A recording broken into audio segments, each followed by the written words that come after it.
Time for the 49ers Rush Podcast.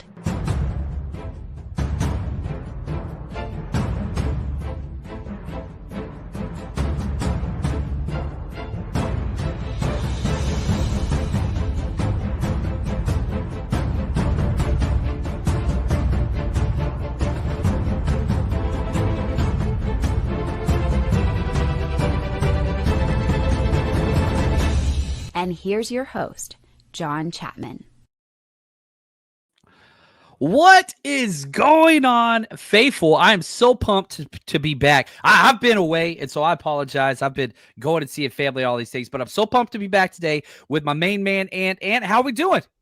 Doing good. I'm excited to be back as well. It's an interesting offseason already, and I think we're getting into full swing of talking about 49ers without current 49ers news. But I love the fact that there's still a lot to talk about when you're talking about the depth of the team and some of the guys that can make impacts.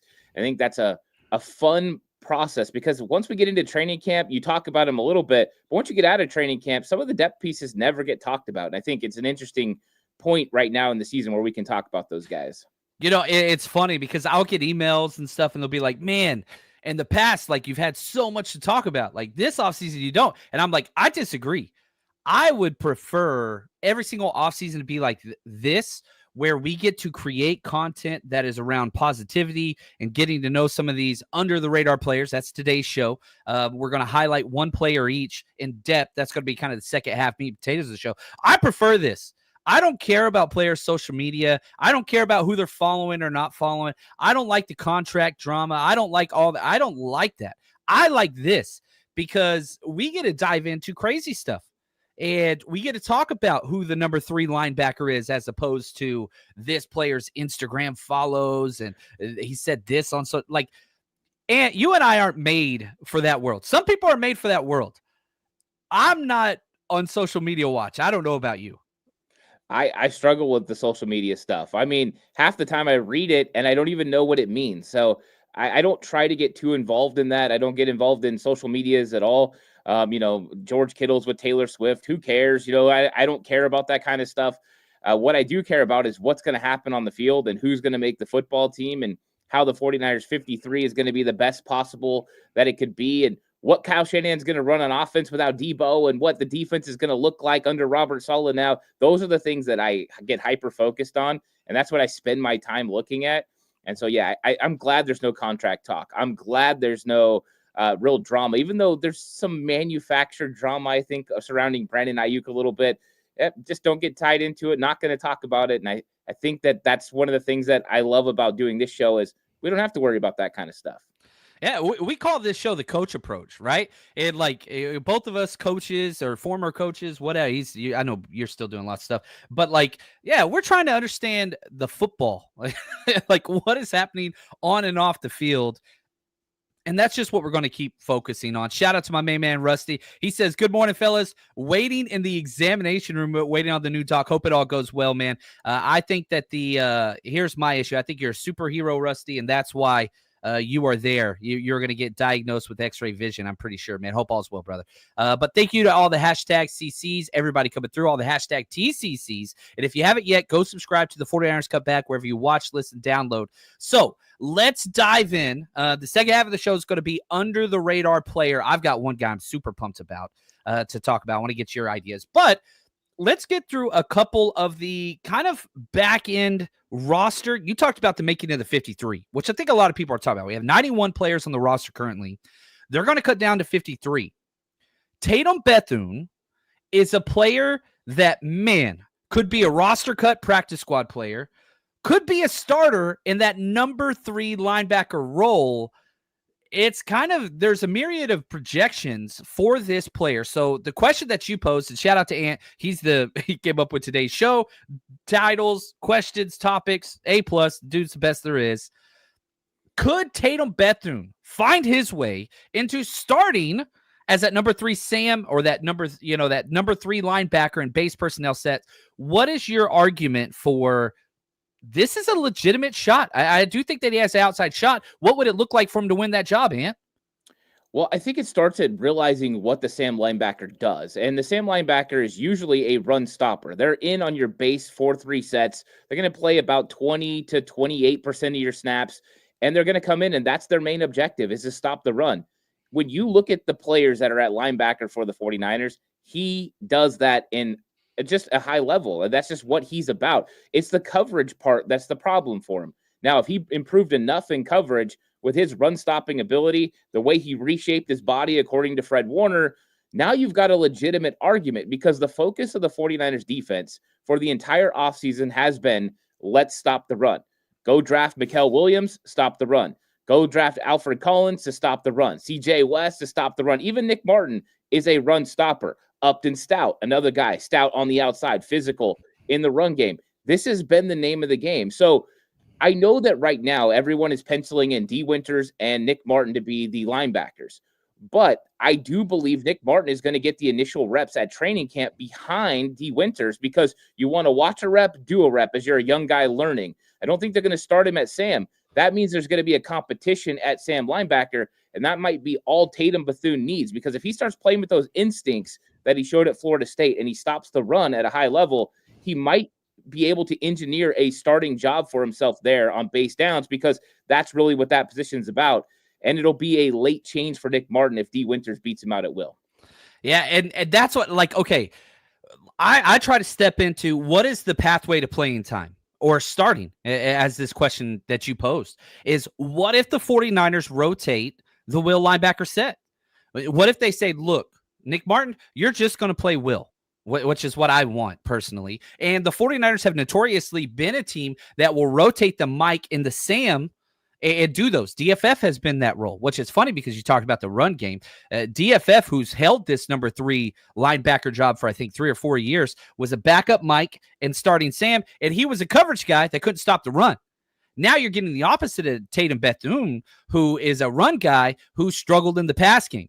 But if Nick Martin and D. Winters rotate at will, which is what I kind of want to happen, that leaves that number 3. And they just say, look, you guys only worry about this, because the number 2 linebacker, the will spot, you're out there 100% of snaps. Y'all focus on that. If we get this number 2 linebacker job locked up and solidified with one of you two, all's well. Fred Warner's going to hold his own. We get that number 2, we replace Dre Greenlaw, even though they're different players, but that's gigantic. Now, when we talk about Tatum Bethune, he played in 11 games last year, but most of that was special teams. He only had defensive snaps in 5 games last year.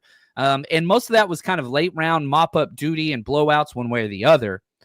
But my favorite thing about what Tatum Bethune did last year, and again, we've highlighted this. We've both been at training camp, and anytime they do the one-on-one pass scale, whether it's linebackers versus running backs or tight ends, Tatum Bethune is getting dusted by everybody. But in that Week 18 game, he had a 76.4 coverage grade, which is incredible. On 18 coverage snaps is the most that he played. He played about 44 snaps, I think, that game.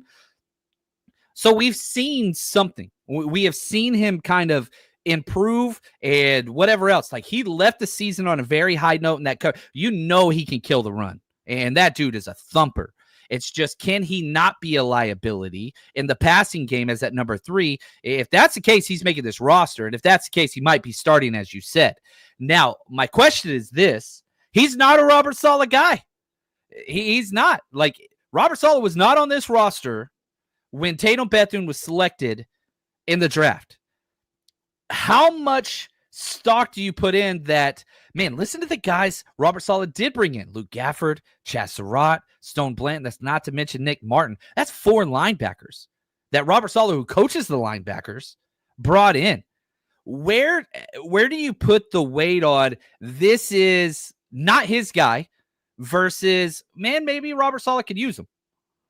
Yeah, I think he's a different makeup. I think if you look at the 49ers linebackers Robert Saleh normally gets, they're usually hyper athletic, undersized, and that's not really Tatum Bethune. I mean, he ran a 4.75 coming out of Florida State, so he's not hyper athletic. But I think that Saleh, when you look at some of the guys that they did get, Luke Gifford's not exactly hyper athletic either. So they do have a little bit of a similarity there. Now, the difference is Gifford's extremely good on special teams. Tatum Bethune struggled last year on special teams. He's going to have to get better in that area to be a depth player for the Niners. But I think Robert Saleh enjoys instincts, and instincts are something that sold them on a guy like Dre Greenlaw, who people said was too small and too slow coming out of college. And so I think that Tatum Bethune's instincts could make him a Robert Saleh guy, but you're right. There's no direct connection to him.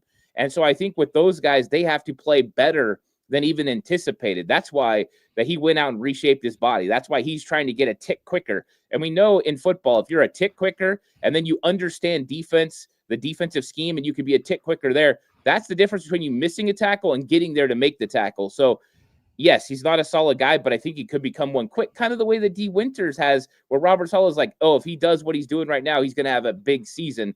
I think that is something to remember. But yeah, he's always going to kind of, Nick Martin's one of his guys. And so that's the thing. These guys are going to have to beat out somebody that Robert Saleh already envisions a plan for. Yeah. And, again, on our roster countdown, just on this season's impact alone, a little bit of a spoiler, I have Tatum Bethune 51. So I have him making the roster, but it's just like, man, there are so many linebackers.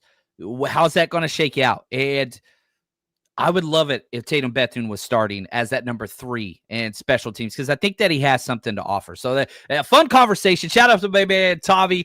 He's Mr. Insult. I love him. He says, super chat, my 2 favorite skinny guys, football savants. I love you, Tavi. And he even put in the link to if you want to go subscribe, if you're watching on my channel, this is where you go subscribe. The link right there for 49ers Cutback on YouTube. Everybody needs to head over there, get that one done ASAP. Ant just works so freaking hard and does such a good job educating, making you a better fan, positive. Like your football IQ goes up every time I talk to this guy. Shout out to Lieutenant Simple Jack. That's Rob Louder over the Striking Gold podcast. Says just a couple studs and some of my go-tos on the feed. Hat tip. Thank you, man. Lieutenant Captain Jack. And look at this, Lori, bringing us into our next topic. What are your thoughts on Isaiah Neyor, the wide receiver that just keeps getting brought back up? Everybody wants to know about this guy, Ant. Talking about the 53. Does he have a shot? The wide receiver room's weird. What are your thoughts on Isaiah Neyor? I think that's what gives him a shot. It's weird. You're going to have Brandon Ayuk potentially starting on the PUP list. You're going to have a suspension potentially for Demarcus Robinson, which means he's on the exemption list for the owners. So yeah, I think that there's a chance. And the thing about Isaiah Neyor is he's still, no matter what, going to be 6'4", 220 pounds and run a 4.40. So there's not very many guys that are out there in the league, and not many of the 49ers have had on this football team that can do that. Now, there are developmental issues, things he still needs to get better at. But I thought it was interesting that during the rookie minicamp and things like that, he was getting hyped up. And then when we got to actual OTAs and minicamp, he was kind of getting talked down a little bit because people weren't excited about the way he was catching the football and things like that. But the thing is, this is a developmental guy. And one thing that people forget about these developmental players, and especially young players in general, they have so much they're thinking about early on. Where do I line up? When do I go in motion? Where am I going here? When do I break off this route? There's so much they're thinking about that sometimes catching the football is something that's a little bit more difficult. Once they start to figure it out and you have install the entire time and you had install for training camp, sometimes it slows down. The thing is, when this guy gets into one-on-ones and they start throwing the ball deep down the field and he's matched up against some of the 49ers cornerbacks, if he goes up and makes some big catches, everyone's going to be like, oh, Isaiah Neyor. That is the potential that could get him on the outside. And it was interesting on Bussing with the Boys that George Kittle talked about how he can cover 9.5 yards in 2 steps. That is the type of ridiculous athleticism we're talking about. But I thought Taylor Lewan probably had the best point. Could you see this guy out on the outside as a gunner in special teams? And that's an avenue, if you're going to be a back part of the roster player, that you got to impress on special teams. And that might be an area he sneaks on the team, and that way they can keep that guy for later on because he does have more physical traits than most of the wide receivers in the room.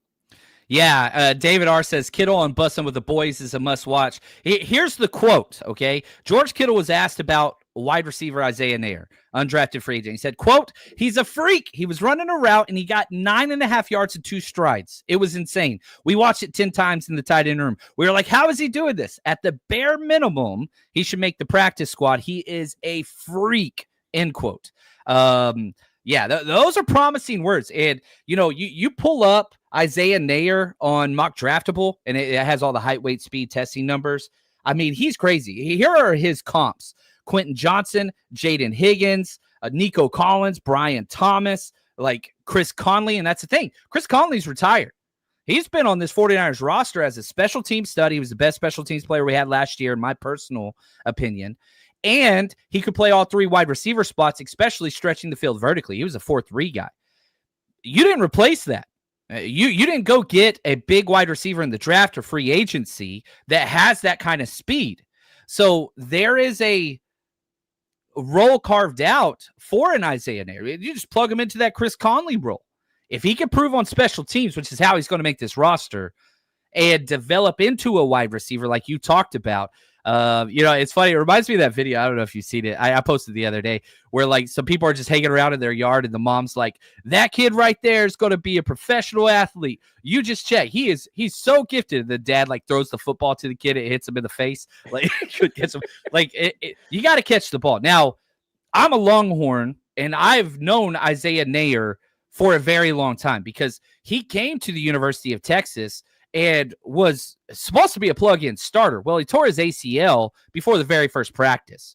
Oh, well, what happened? Xavier Worthy took his starting job at Texas. Well, then he was the number 2 guy. Well, then Adonai Mitchell transfers from Georgia. So then he was the number 3 guy. Well, Jordan Whittington earned that job because he did all the tough work and he was more consistent. All 3 of those guys are solid NFL players now. And like, you can't fault him for that. So he transfers to Nebraska, still had more injury issues. He's just got to stay healthy, allow his athleticism to translate. And I do like this, that the ceiling on Isaiah Nair, like that's the thing that I like the most. Like I want guys that are, dude, if this works, could be great. And there just aren't guys built like Isaiah Nair. So if it does translate, great.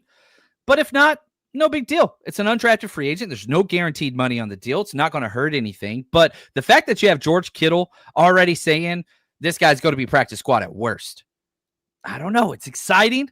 And you need wide receiver help big time. And so can Isaiah Nair be that? Do you have him making the 53-man roster? If you had to project it right now, betting money on the line, where yes or no? I would say no, because I haven't seen anything from him. At training camp, we'll get to see it. Preseason, we'll get to see it. And I think that'll give us a clearer picture on where he is in his development. But the question is going to be, who does make the end of the wide receiver roster with those guys that are going to be on the top being out early and they're being roster spots? Do they go with a veteran? Do they just stash a young player? Do they keep a Junior Bergen because of his return ability? I think he might get challenged a little bit in his return ability. So there is an avenue for a Nair to make it. I wouldn't bet on it right now because I haven't seen anything that says, that he's going to make it until we get to training camp. All right. Well, let's do this. Let's decide right now. 5 or 6 wide receivers make the actual 53. Your opinion. Let's do it right now. 5 or 6. You got to give me. Don't go through the names yet. We'll go through them one by one. Okay. But do you think on the initial 53-man roster, now you got to understand, Ayuk's not going to count. DeMarcus Robinson's not going to count. Right. So 5 or 6, because the 49ers teeter-totter between these two. I think let's do 6. You think 5? 6? Okay. I'll do 6. I'm good with 6 because it's either way. I think they can stash some players. The only thing that's going to be an issue is if they know they can get veterans to the practice squad that they can use and elevate early on in the season, right? If you can get like a Russell Gage, for instance, to the practice squad and use him in the old Trent Taylor type role, they might do that early on. So that would flip it to 5 if they wanted to keep an extra offensive lineman or defensive lineman. But yeah, I think Kyle would love to keep 6.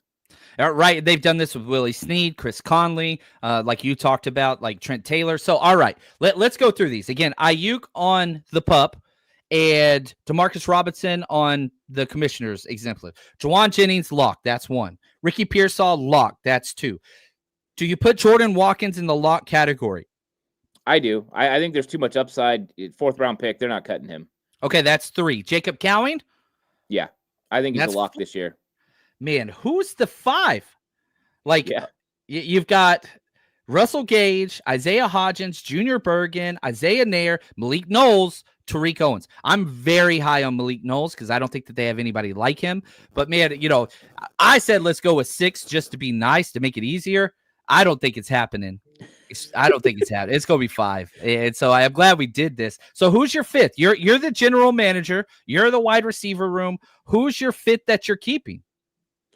I think the young guy with the most upside, right? If Junior Bergen is the guy that's showing out on special teams, it would obviously be him. The problem is Kyle has to make sure he does have one of those wide receivers on the practice squad because Junior Bergen's not taking snaps out there at wide receiver. But Isaiah Nair would probably be a nice fit. That's a guy that, like we said, if he can play special teams, go in and do some of the dirty work, still has the upside, then you still have the other guys you could keep on the practice squad that you could use. So I think, Hodgins, Russell Gage, and Isaiah Nair are probably the guys I see the most as a chance to because of some of the traits they have. And a guy like Isaiah Hodgins can block. And so that might be something that they look at because they do need to fill that Chris Conley role.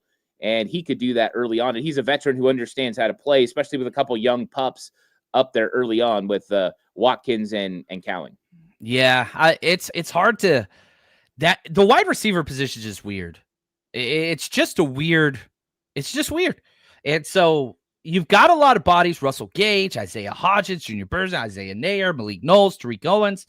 Man, you got to have one because if you keep Bergen, that you're going into the season with 4 active wide receivers. No team in the NFL is going to do that. And so then you're going to bump up one of your practice squad guys, one of the vets, whether that's, Russell Gage, Isaiah Hodgins. And the 49ers always do this where they basically do a handshake deal where they're like, look, we're going to cut you, but we're going to bring you back and we're going to promise you right off the bat, you're activated weeks 1 and week 2. So you're going to get that pay bump and all those things. So you're going to get offers out there. We understand that, but we're going to cut you and we're going to bring you back and we're going to activate you week 1, week 2. We're going to elevate you from the squad. You're going to get paid. We got you. And then after that, go wherever you want to go. They do this all the time. They operate within the gray, which I'm okay with. Now, again, wrapping up just the Isaiah Nair conversation. He's number 72 on our roster countdown. Just because I struggle with the short-term impact. Our countdown is just for the 2025 season impact only. I think long-term he's a play. And I did misspeak earlier. I think I said that he had no guaranteed money on his deal, Isaiah Nair. That's incorrect. He had $259,000 guaranteed, which was not reported when he signed. And so that came out when the contract was turned into the NFLPA. So the 49ers doing some sneaky out there with how much they are paying these undrafted free agents. And I like it. I love to see people get paid. That makes me very excited. And so, yeah, if he could contribute on special teams, can you see a pathway where he makes it just as a wide receiver, or does he have to be a gunner special teams player, Isaiah Nair, to make the 53? I think he could, at wide receiver. They got other guys that could do that, do some dirty work. They got cornerbacks and other guys that can play gunner. So I think that there's a shot as long as he develops. It's going to be a big question mark. I mean, he's big time talent, but big time question mark. I think one of the decisions that's going to have to come down is which 49ers player do they think they can get to the practice squad of the young guys, right? Is Isaiah Nair going to get so much attention, especially because of the things George Kittle's saying right now, that if he has a couple of wild plays, they might not be able to get him to practice squad and they lose him. Or maybe they could get a different guy, a younger guy that no one's really paying attention to their practice squad. So they have to make decisions like that as well. Yeah. Coward Chipto says Nair is an automatic, I think is what he's saying, for the practice squad. Yeah, with that guaranteed money, worst case is you cut Isaiah Nair and he goes and sides with another team. Now, usually whenever you give that much guaranteed, they come back because that's the idea is like, man, we already paid you for the practice squad. And you saw that last year with Sam O. You saw it last year with Evan Anderson. You saw it last year with a handful of those undrafted free agent guys that kind of panned out. So that's the pathway. But can you get more? Because the injury to Ayuk and the suspension to Demarcus Robinson, which still hasn't come out yet, leaves a little bit of the door open for what could happen. Now, speaking of doors opening, if you are traveling and going to any 49ers game this year, open on that door and come party with us. 49ers Rush Road Trip is going into its 6th year with over 40 events at road games. If you are traveling to see the 49ers play this year, you got to come party with us. And on top of that, we give games, trivia, giveaways. We've partnered with TickPick this year. All you have to do is search 49ers Rush on any of the TickPick sites, apps, you name it. And on top of all of that, best dressed, giveaways, autographed jerseys, kids are always included, and get in for free with a ticketed adult. And a lot of times for select cities, we will have 49ers legends come out and you get to meet and greet them and get an autograph. Navarro Bowman, Frank Gore, Patrick Willis, Fred Warner are all players that we have worked with in the past. And trust me, if you want to build the 49ers community, you're traveling by yourself, we got you covered. 49ersRushRoadTrip.com.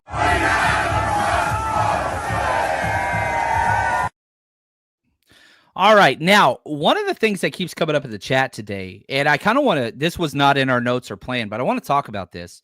Rusty started the conversation with, don't forget the anticipation of special teams that might make a difference for once, hopefully in a positive way. Special teams has made a difference in all 8 of the Shanahan years, none in a positive way. Could that change? And I want to focus this conversation around Junior Bergen, the wide receiver that was drafted in the 7th round. Luke, he says, we keep complaining about special teams. Then creators, he's talking to content creators, complain that they are interested or invested in it. We've been complaining about returns. They let the coach go find his guy. This may be why they keep 6, John, for Junior Bergen. So I want to focus this conversation around Jacob Cowing as a returner, Junior Bergen as a returner, even Isaiah Nair, and there's a lot more guys that you could put in that conversation as well. What are your thoughts on the value that the 49ers are going to put on returner? And who kind of fulfills those roles? They were screaming out the wazoo that it was going to be the running back last year. Isaac Garendo was going to be the return, but he fumbled like 3 straight times in a row, 3 games in a row. And they're like, all right, we got to bench him, put Debo back there. Talk to me about the 3 returning roles, because you have punt returner and then you have 2 kick returners. What do you do with that on the roster? Yeah, I think that they're preparing for a competition. I think that they've went out and grabbed some guys that have returnability. And this is one thing that Brant Boyer talked about, is field position is going to be very impactful, especially with the NFL changing the rules on the kickoff rules. Now you get it out to the 35. And so that is a huge thing. Last year, everyone was willing to take touchback, go to the 30. This year, it's the 35. Those extra 5 yards are huge when it comes to field position and potential scoring opportunities. So there might be more opportunities for return. And with that, having a good returner, if you're telling me the 49ers offense is going to start at the 40-yard line because they had a good return, that means that they have a really good chance of scoring on every single drive because they move the football pretty consistently. That is a huge part of this game. Now, they did go get Junior Bergen, and I think that is Brant Boyer's guy, but they didn't stop there. They also went and got Dallas Flowers, who is a big-time kick returner as well. When he was with the Indianapolis Colts, he was very good in his time there, returning over a 30-yard average, and that was in the old rules. That's not even in the dynamic kickoff rules. So he's got a potential to return. They got a guy like Israel Abanikanda, who they brought over, who was a Brant Boyer guy over in New York. He might have a shot to make this team. So they've got a lot of guys that could be in competition for kick Malik return. Knowles, one of the best Malik ever. Knowles. These guys, that's their shot, right? They're going to go in there and give everything they got to make special teams, great. And it hasn't been good. It hasn't been good at all over the last several years. So I think that this is going to be a wide open competition. I think Bergen's the one everyone's focused on, but I think they've done a lot to make sure that they have guys that can potentially get this done. Like you said, 2 kick return positions. And I think Bergen's in on it. I think Dallas Flowers in on it. I think it's going to be fun. So, okay, well, who's the starting punt returner week 1? Who's back to return the very first punt? Is it Jacob Cowing? Is it Bergen? Is it somebody else that goes and takes that job? Because I thought that Jacob Cowing was good last year. The only time he fumbled or lost one was whenever his own dude, Darrell Luter Jr., knocked the crap out of him because he didn't understand his field awareness. And that, safe returner wasn't dynamic, but I thought Cowing was good. So who starts punt? Who returns the first punt week 1 against Seattle? Jacob Cowing.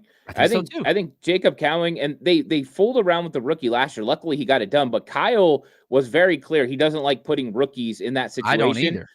And so I think that it's going to be him. I think Jacob Cowing's worked on his body. I'm sure he's gotten better at all aspects of his game.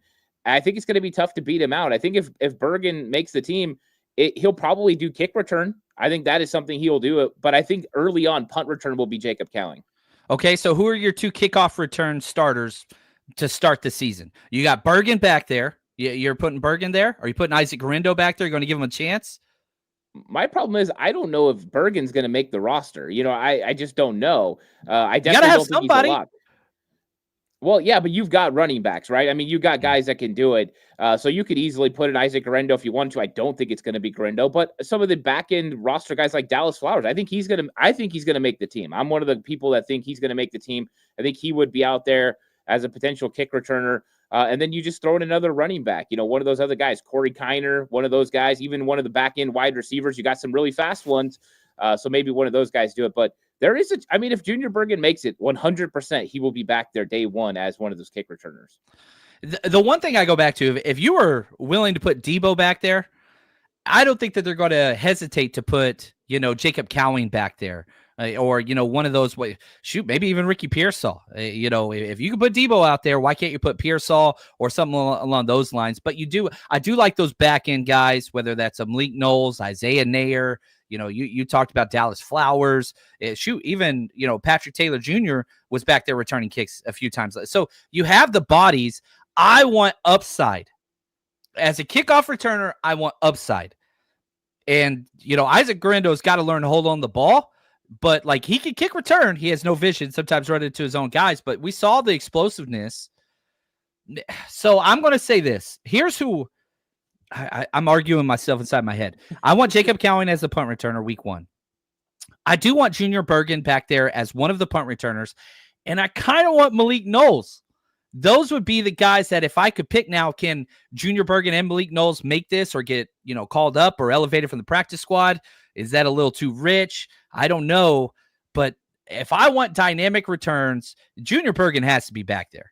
He's got to. He's been a 7th round pick, and that's all he does. Man, it's going to be weird. But special teams is a big deal. And so we've got to see that right here. Isaac is good, but he cannot stay healthy. The most injuries. That dude's missed so much time. Hopefully he stays healthy. You're dependent on him big time. Jordan James would be that next guy to step up there, but we'll see. All right, let's change to another position. The 49ers went and added my second favorite free agent signing. There's not a lot of competition for favorite free agent signings. You didn't sign too many, but my second favorite is the tight end Luke Farrell, who they paid. He was priority 1 for the 49ers. He was kind of the first addition that they added. Who is tight end 3? The 49ers play 13 personnel, 23 personnel. They have 3 tight ends. One of the teams that uses them the most. And you look at this roster, that's either Ross Dwelly, Braden Willis, Jake Tonjes, or Mason Pline. You have 4 guys fighting for it. Do you have faith in any of those guys winning that job? Or do they still have some unfinished roster with this business and you need to go add another tight end?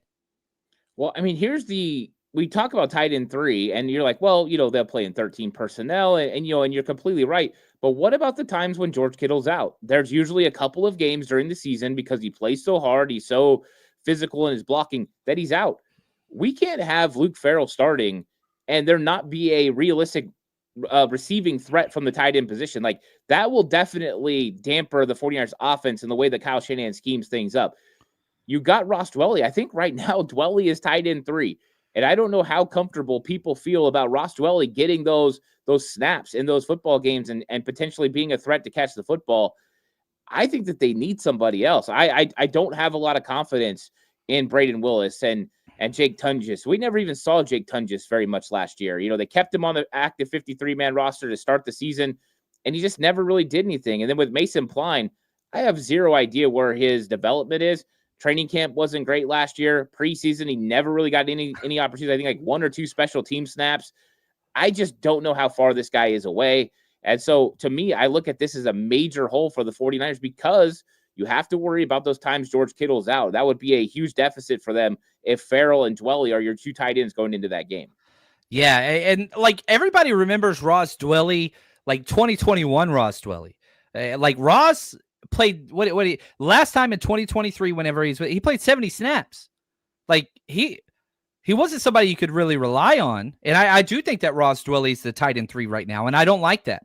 Like he's a guy that will do exactly what you want. I like that. He will do special teams, but he ain't going to get you any extra ever. He's not a great blocker. He's not great after the catch. He just kind of, they say jack of all trades. He's like a 7 of spades of all trades. You know what I mean? Like, and I'm not trying to be rude.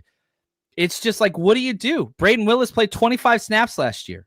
I think they want him to kind of go get it, but Jake Tonjes 34 snaps. Like, you do not have anybody. Mason Pline is the only person with an above average skill set area in any area, and that's receiving in the red zone. He's big, hyper athletic. He's huge. But like you said, he played 14 snaps in the preseason last year. Like, how do you count on that as your tight end 3? There were 2 positions that I really wanted the Niners to address that they didn't in free agency or the draft. I wanted another outside corner, and I wanted a number 3 tight end. They didn't address either one of those. And so they didn't draft any of those. And so those 2 positions, I'm still just like scratching my head. Like, who's going to be that? I guess Ross Dwelly. But, he played 100 snaps last year for the Falcons. I think it was like 104. Not good. The best case scenario would be if Mason Pline wins it, because, again, he can move and catch and run routes. Can he block? Dude's played football for 3 years. Ever. Like, all included. His entire lifespan, he's played 3 years. And I remember last year people were getting mad because I kept saying, like, dude, he's making the practice squad at worst. And people were like, no, he's going to be the number 2 tight end. I was like, he hasn't played in preseason or training camp. That dude's on the sideline drinking as much water as I am. Like, he just has not played. And people were like, he's making the 53. I was like, dude, he would have played in the preseason. Played 14 total snaps. That's it. So that has to be a giant tick up. Maybe you convert somebody in. I don't know. But you've got 4 guys fighting for it. I do love the combination of George Kittle and Luke Farrell. That's a great one, too. And everything is defined. Love it, love it, love it. And it's good that we're talking about the tight end 3 position, because there's not a lot of question marks on the offensive side because you brought almost everybody back. And so tight end 1 and 2 are solidified. I'm cool with that. It's just, man, you're just throwing a body out there, a jag. And I don't even like using that term, just another guy. Like, I don't like that. But Braden Willis, Tonjes, Mason Pline, Dwelly, I don't know. It's good that we're arguing about the tight end 3, I guess, is the best way to look at this. Yeah, I mean, that's the thing, right? Like, tight end 3 is something that I think the 49ers have been trying to figure out for a long time. Every time they looked for that guy, they never have been able to get the tight end 3. And I think they thought Braden Willis was going to be tight end 3. And then last year, he didn't even make the roster. And then they ended up bringing him up. I think it was mainly for special teams reasons and some of the injuries that they were dealing with. But who is Braden Willis? I don't know if he can be a tight end that can produce on the field. I definitely don't. I haven't seen it so far. I don't have any confidence in it. They might have to go out and find somebody. Maybe they'll sign someone kind of like they did last year, right before training camp. Or, I know that Kyle's talked about, hey, when cuts happen, maybe they'll sign someone then. But I think they got to get somebody in there at some point that can help this football team, unless Jake Tonjes or Mason Pline or Braden Willis have had a huge improvement during the offseason. I don't know. I think that this is something that right now on this roster is a little bit of a question mark. Yeah, and I like this comment from Permaculture. He says, tight end 3 just might not be on the team yet. Maybe poach from another team at the end of the preseason. I do like that idea. And I do think that the NFL is starting to wise up, especially if you look at the NFC West. The NFC West is the best tight ends in the NFL. Like, they are stacked. Like, you look at the Rams, they're spending top tight end draft capital going after guys. Seattle Seahawks, same. You've got the Cardinals this is just a tight end division. It's old school, kind of Big Ten mindset, which is interesting. But yeah, I would love if you could poach a tight end 3, because you have bodies, but Mason Pline's the only one that I think has any type of upside whatsoever out of the 4 guys fighting for that job. So we'll have to see it. Now, right after this, it is time to talk about our under-the-radar impact player. So for everybody watching, who is your only one? You only get one. Who's the under-the-radar player that more people need to be talking about on the 49ers roster? You're going to hear from Ant, and you're going to hear from me right after this.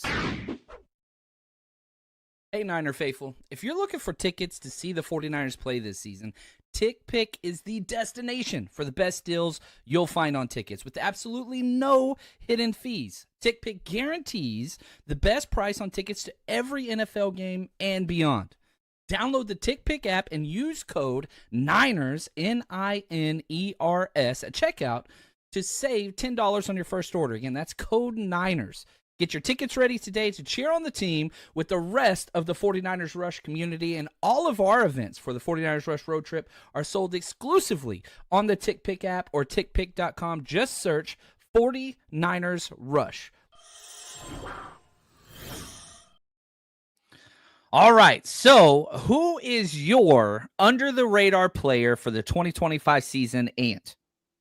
Yeah, I'll tell you, it's interesting because he's not a young guy. He's been in the league for a little bit, but he is completely flying under the radar. Nobody talks about him. In fact, I think people more so are disappointed in him. Yetur Gross-Matos. I think Yetur Gross-Matos is an under-the-radar impact player for this season. I think with the ability now, with the fact they added Mikael Williams, they've also added pass rush with Bryce as well, Bryce Huff. He's going to be able to move in. And this was something the 49ers valued last year. If you go look at his Carolina snaps, you paid attention to what he did in Carolina, he won on the inside. He made guards consistently struggle to block him. His lateral quickness combined with his physicality and his length was a real problem for interior offensive linemen. And I think that they see that mold for him again. We've been talking about Mikael Williams moving inside on obvious pass downs. What we haven't been considering is now Yetur Gross-Matos is going to be moving inside as well. And remember, Robert Saleh made a decision here. There was a opportunity to cut Yetur Gross-Matos instead of Leonard Floyd. It would have been actually the more cost-effective move. Yeah. And they said, you know what? No. And everyone keeps talking about Mikael Williams, reminds them of Buckner and Armstead moving inside. Well, Yetur Gross-Matos is in the same build. Now you can put 2 of those guys on the inside on obvious pass downs, and they can be a real problem for interior offensive linemen. And there's going to be so much focus on everybody else. Yetur Gross-Matos is going to be able to eat on the inside. I think he's poised for a big year for the 49ers. You know, you look at his kind of production. He had 4 sacks last year. Like, okay, that's kind of whatever. But he had 6 tackle for losses and 7 quarterback hits. I don't think that he was very consistent. And you look at his PFF score, one of the lowest of his entire career at a 51.5. But his ankle injury, he did not look right for a while. But now that he doesn't have to be the guy, like you don't have to be the guy or the backup guy. You just get to be a role player. I think that fits really, really well. He's 27 years old. And now he has a carved out role that is just, he has a nice little niche, like you said. And I'm with Cal Chipto here. Like everybody keeps talking about Mikael Williams being in that NASCAR package and moving inside, which you can do. I want Yetur Gross-Matos doing that. I want Mikael Williams. Look, dude, you're our base defensive end only. Like your first, second down, and we're going to carve that path out until you develop into a pass rusher or be the backup NASCAR guy that moves inside. Allow Bryce Huff to be the outside pass rusher. Allow Yetur Gross-Matos to be that 3 tech that rushes in NASCAR situations, and will allow you to blossom. Everybody always talks about Aldon Smith, and I love conversations that are channeled around him, but that coaching staff allowed him to develop. They said, look, you're going to rush the passer and only rush the passer until you can learn how to be a base defensive end. And it wasn't even until the back end of his rookie year where he was starting to get starter quality snaps. Like you allowed him to develop in that. What's your signature trait? Okay, you're a pass rusher, Aldon. You go rush the passer and we'll develop other things as we progress. Do the exact same thing with Mikael's, just flip it. Let him stop the run. And then you allow these guys, Bryce Huff and Yetur Gross-Matos, who's 27. He's been in the NFL for a while, 5 years now. They've developed into these players. Allow them to play their role. And you look at that defensive tackle room, they don't have depth.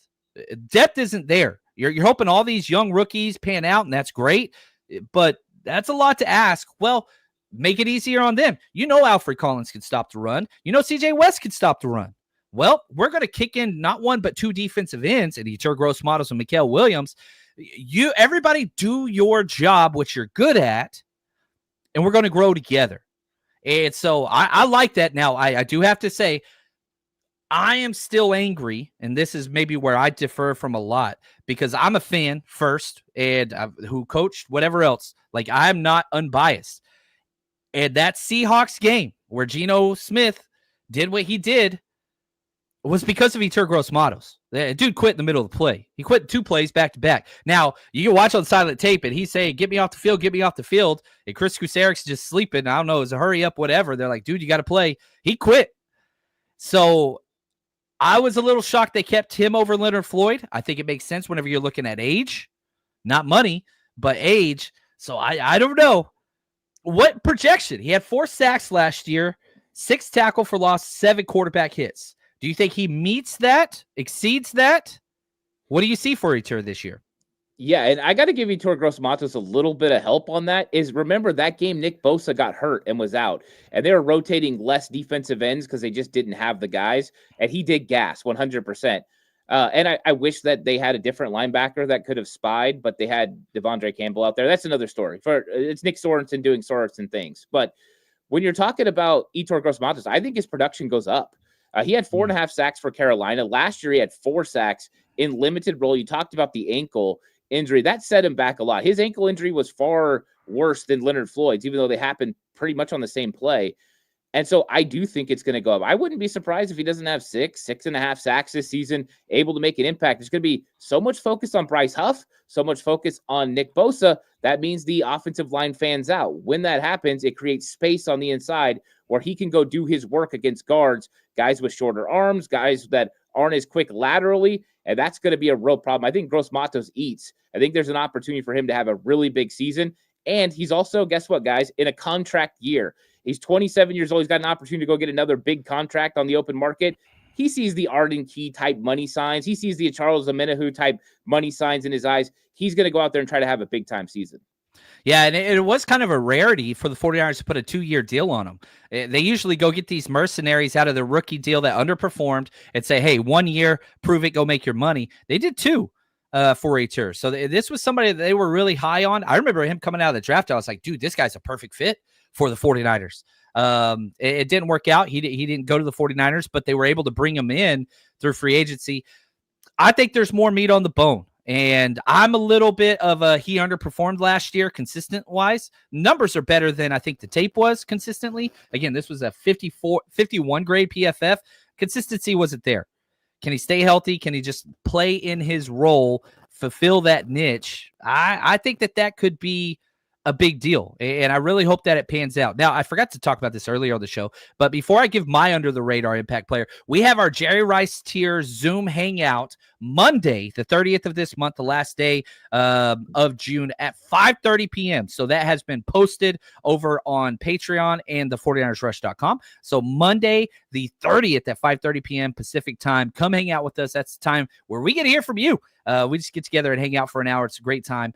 So come join us. That's already been posted. Zoom links up on both those sites. Check that out. And if you haven't joined us yet, go sign up. 7-day free trial. It costs you nothing. You can cancel after. No worries. Now, I put out on Twitter, who do you think is the most under the radar player this year? For this year only, Renardo Green was the overwhelming most mentioned, which I don't consider him under the radar.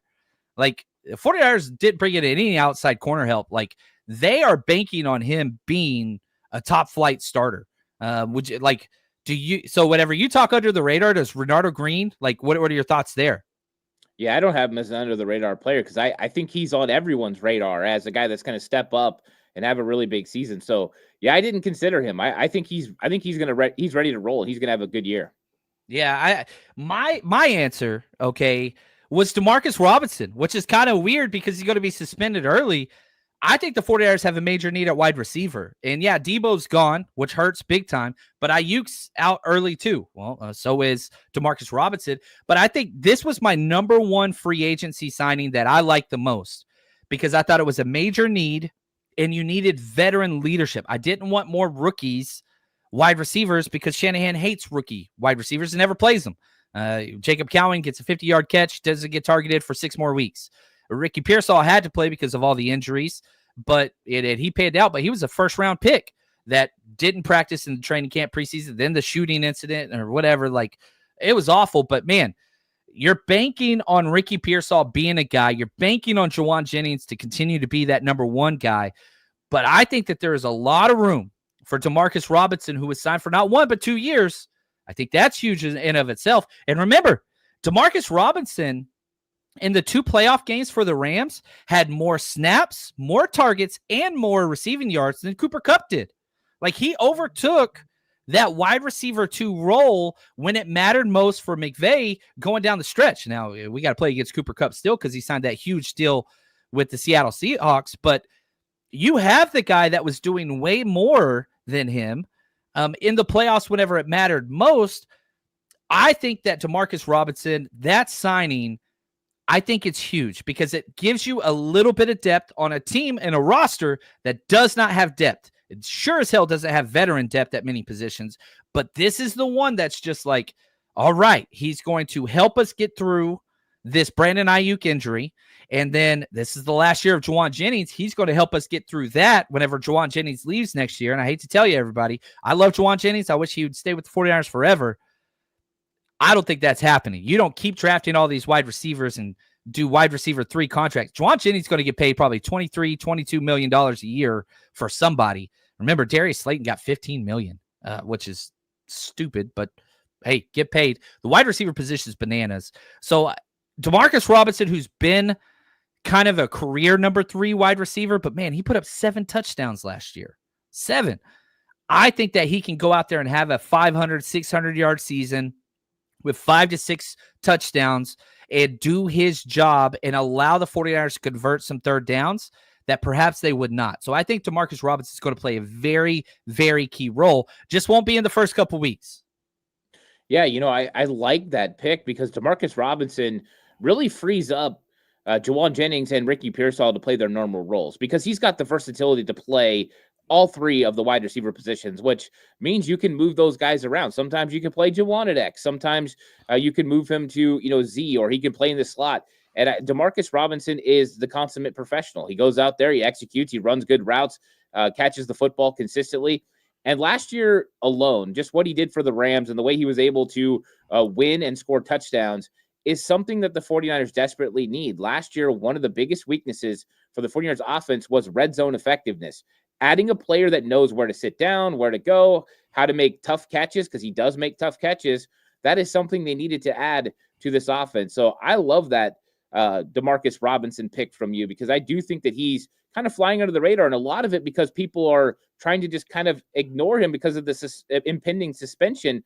But he's going to have a huge impact on this team whenever he's not suspended because Ayuk's going to be out until late November, early December, more than likely. Demarcus Robinson's going to play a lot of football games this year for the 49ers, and they need him, Juwan Jennings, and Ricky Pearsall to really make big plays for Brock Purdy. We've already seen a little bit of that Brock Purdy chemistry with Demarcus Robinson down the field, and I think that's going to be huge. They need that from him.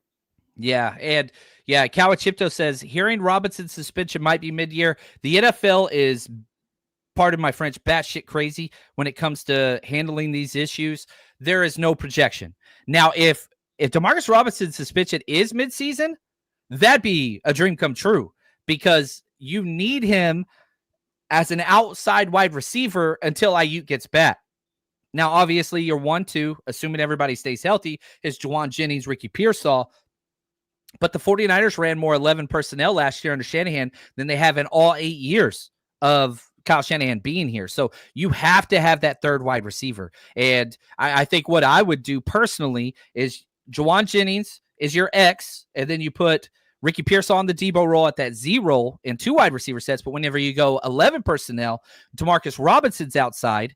You kick Juwan Jennings into his kind of natural slot number 3 role and keep Ricky Pearsall at that Z. Like that's the way to go because Demarcus Robinson's he's an outside wide receiver if there ever was one.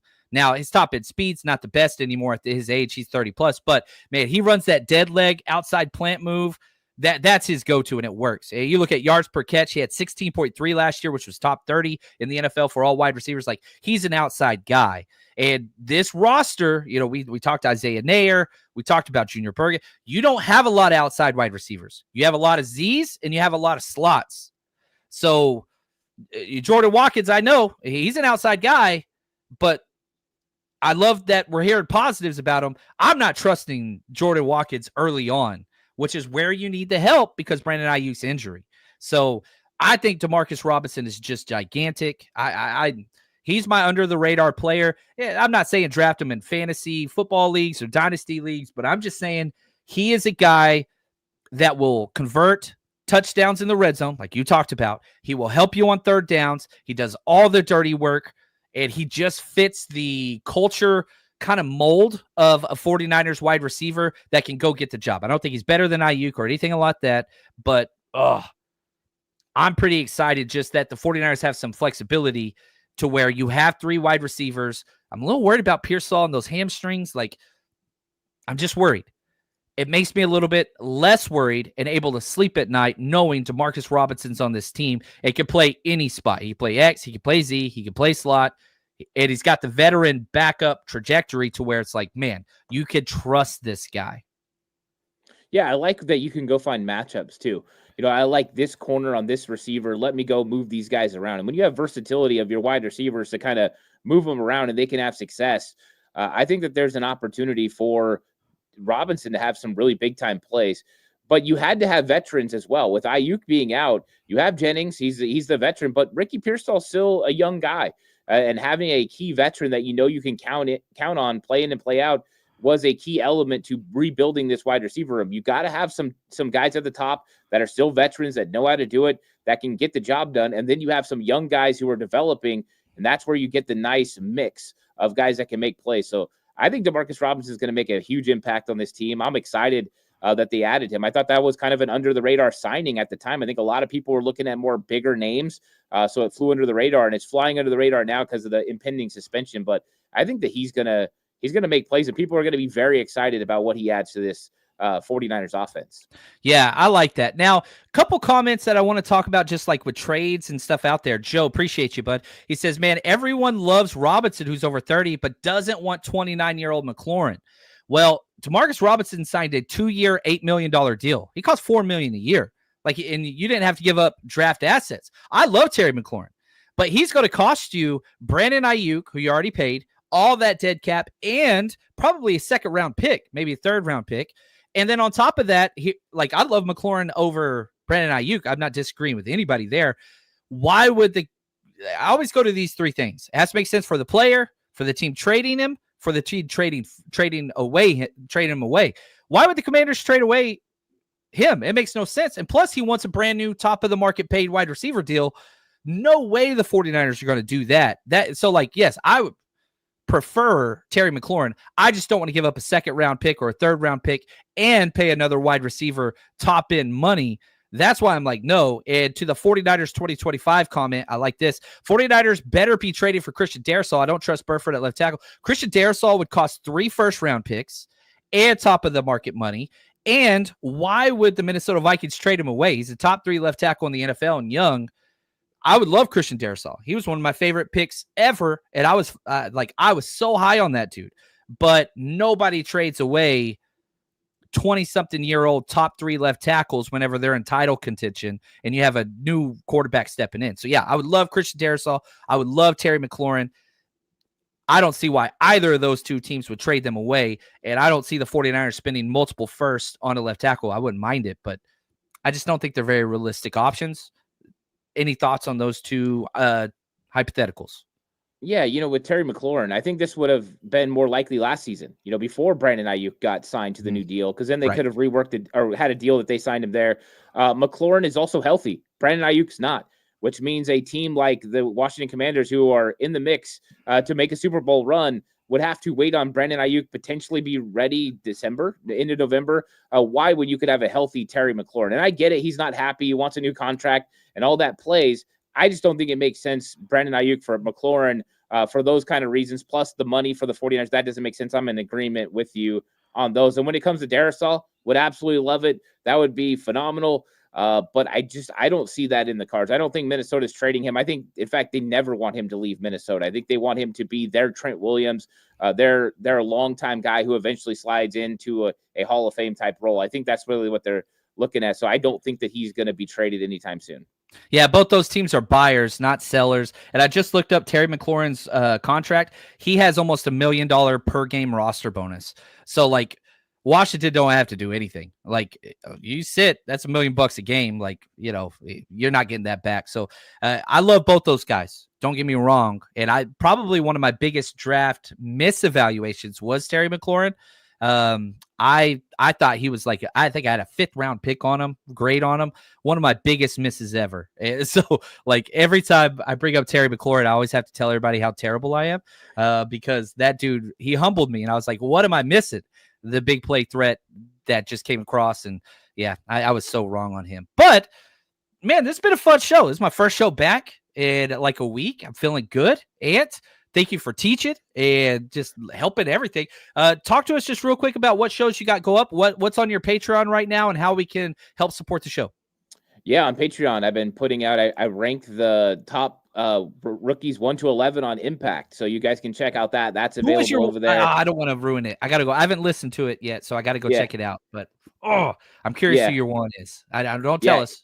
It was tough. It was tough. And there is I did get some patrons that were quite, talking about it. It's been an interesting conversation, but that's available. I'm also going to be putting on there some more stuff. I've still been doing my breakdowns of each individual player, but I have one trade potential the 49ers possibly need to make. I'm going to drop that on Patreon tomorrow. And also tomorrow's show on YouTube is the offensive line good enough? Ooh, man, go to patreon.com. Just type in 49ers Cutback. It pulls up. If you like this content and you don't like all the clickbait and whatever else, and man, support. And there's nobody better in this industry than Ant. Go support him. Amazing man, amazing family. Shout out to the wife and just all that you guys do. Well, that's going to wrap it up for us today. Coach Approach. It was a lot of fun. And until next time, thank you guys. And as always, stay strong, faithful.